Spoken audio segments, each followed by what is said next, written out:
Good morning.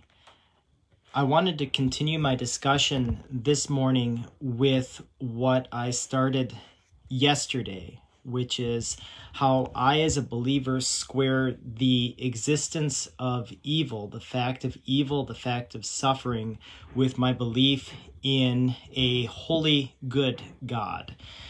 And last time I had noted that there are certain types of evil that we would consider not truly evil, but more the state of things in the material universe. They're limitations, and they are the laws of physics, the law of nature, the survival of the fittest. These aren't evil in the truest sense, even if they bring on suffering and pain. I think when we speak of evil, mostly what we're thinking about is moral evil. That is evil that suffering that we undergo that have to do with our fallen condition. I wanted to introduce a distinction today, and that is between God's active will and God's permissive will. I think that there are things that God does not actively will for us. He doesn't bring them about, but he permits them to occur.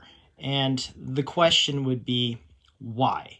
I think some moral evil is easy for us to accept because we bring it on in our lives. If, for example, we have certain habits, certain things we do that ultimately lead us to suffer, it's easy for us to see the connection that we caused our own suffering. We are responsible for that, and I don't think that's hard for us to square. But the fact is that sometimes there seems to be needless suffering, like the suffering of a small child who's diagnosed with a terminal disease, something like that. I think that's probably the hardest type of suffering to square with a good God. My faith gives me ways to think about this, not to explain away, but to think about it. There is a passage in one of Peter's letters where he says that our faith needs to be tested as by fire. And this is connected with something I said last time, where I think that sometimes our fiercest loves, the things that we love most dearly, that love is brought about through suffering and through sacrifice. So I just wanted to double down on that and return to my example, for instance, of the mother who loves her child because of the suffering brought on by bearing that child and nurturing that child. The same with the father who makes sacrifices in his life to care for that child. That love grows through suffering, through willed suffering. So I think part of what Peter is saying in our faith needs to be tested as by fire is that we grow in our love for God and for those whom he has placed in our life through suffering. So it's not so much suffering, it's how we respond when there is suffering in our lives. I mean, there are different ways we could go. We could suffer like an animal, avoid it as much as possible, or accept that there are limitations and maximize our pleasure, like Epicurus, eat, drink, and be merry, for tomorrow you die. That's one way to do it.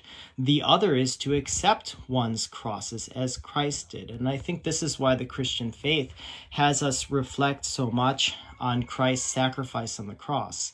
We Catholics pray the sorrowful mysteries several times a week, the sorrowful mysteries of the Rosary, where we consider Christ's agony in the garden, his bearing of the cross, and his crucifixion. We also think of the 7 sorrows of Mary as she watched her own son suffer throughout his life. So it has to do with the embracing of suffering, which makes it meaningful. So suffering can be meaningless, I think, if we choose to avoid it, if we don't embrace it. But it can be made meaningful depending how it is that we respond to it. Do we, like Christ who embraced his cross, accept the crosses in our life? The other thought I have is that without God, it almost seems as if death is the ultimate evil and is to be avoided. But I don't think from the Christian perspective that that is the case. Death is not the ultimate evil. It is part of our human condition. And ultimately it comes to accepting the limitations of our human condition and embracing what we're called to do in those sufferings and joining them with Christ's sufferings. That is what ultimately makes them meaningful. That's what I have time for today. God bless.